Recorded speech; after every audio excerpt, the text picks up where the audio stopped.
What is going on, everybody? Today we're going to be breaking down Gillian Robertson versus Piera Rodriguez. Now this fight is going down at UFC Kansas City. If you want to see all my videos on UFC Kansas City, they will all be in UFC Kansas City playlist.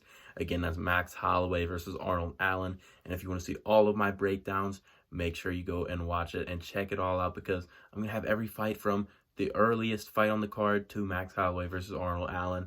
So make sure you guys all watch these fights and these fight predictions as they come out, so that you guys can have the right pick and know what you guys are thinking and just have some general knowledge before you get into the fights. Anyways, man, Piera Rodriguez, it's a prospect. It's another prospect fight. Just like I was saying with some of these prospects on this card tonight, Piera Rodriguez is a prospect. And again, it's an older prospect who is older than Gillian Robertson. She's 30 years old. She's got a couple of fights in the UFC. I think she has 2 fights in the UFC. Yeah, she has 2 fights in the UFC. And she's got 1 win in Dana White's Contender Series, all by unanimous decision. She has 1 win in the LFA too, which is by TKO. But she has no finishes in the UFC, so maybe a little bit of a finishing problem. Who knows? But Piera Rodriguez looks like, on the record, it looks like a prospect, man. 9-0 compared to Gillian Robertson, 11-7. Again, this is Gillian Robertson. She's coming down from flyweight to strawweight. I believe this fight's at strawweight. And she's making her strawweight debut against Piera Rodriguez. And if you guys don't know Gillian Robertson, she's basically been around the block. She's fought everybody. She just fought Maria Agapalola. That was a win, submission, round 2. She lost to JJ Aldrich, unanimous decision. She beat Priscilla Cohera. She lost to Miranda Maverick. She lost to Talia Santos, which, again, Talia Santos is great. And honestly, a lot of these names on Gillian Robertson's list of losses and fights in general are good names. She lost to Paulina Botelho, or she beat her, and she lost to Macy Barber, round 4 TKO. And then she beat Sarah Frosta, and she beat Veronica Hardy when Veronica Hardy was not that good before. She was Hardy. Yeah, not a great win at all. And then she lost to Myra Bueno, and then she beat Molly McCain. And she also lost to Cynthia Calvillo in GKO 8. So that's just a little bit of Gillian Robertson's resume. Obviously, the experience goes to Gillian Robertson. And I feel like this happens a lot in women's MMA, where we get kind of a prospect that comes in, undefeated, flashy record. Everybody's like, oh man, this is the new kid on the block, even though 30 years old again. But maybe there's been some experience on there. Hopefully, that's all we can hope, that she has enough experience. Again, she's beat Sam Hughes and Kay Hansen, so decent enough wins. You saw what Sam Hughes just did at UFC 287, so not at all a bad win.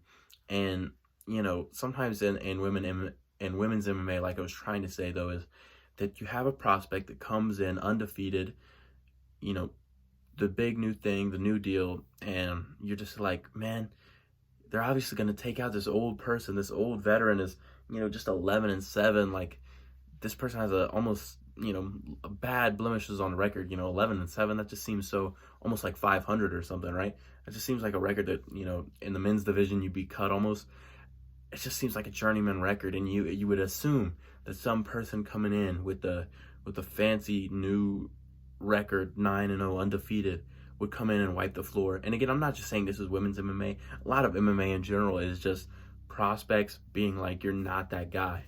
So we'll see if Piera Rodriguez can do it for herself, because it's a lot different when you're in there. You know what I mean? It's on paper, the obvious advantage on resume goes to Gillian Robertson, and then Piera Rodriguez obviously just has the you know, her record is just better. So the experience goes to Gillian Robertson, but on paper it looks like Piera Rodriguez should be, you know, the winner here, because she just looks like the new kid, new fighter. She's here to win, but when she get to the UFC, it's a lot harder, and she knows that. She has had 2 fights in the UFC, so who knows how this fight will go. It's a step up in competition to fight Gillian Robertson, who I don't want to say is a gatekeeper, but she's sort of the keys to the top, if I might say it better.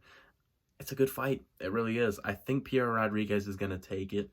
I don't know why. I just feel like she's going to be the smaller fighter in there, because Gillian Robertson's coming down from flyweight. I just see Piera Rodriguez getting this done. Again, I'm picking a lot of the prospects, no matter if they're the favorites or not. I just feel like these guys are prospects, and I feel like they could one day be good. I don't know if they'll be good right now, because they don't have the exact experience yet maybe to compete with a Gillian Robertson, but I do believe over time, Piera Rodriguez will be better, and I'm picking her to get it done by unanimous decision. I just think that she's going to get it done. She's going to just outstrike Gillian Robertson, who's going to be shooting in on some sloppy takedowns. That's my pick. Let me know who you guys pick in this fight. I just see it happening. Anyways, again, all the picks for UFC Kansas City are all going to be on the YouTube channel, all on the UFC Kansas City playlist. Make sure you guys go check out that playlist, watch it from start to finish. Watch all the fights, man. I got great predictions on there, and hopefully I'm going to get you guys right for this weekend's fights. Anyways, peace out. I'll see you guys all in the next one.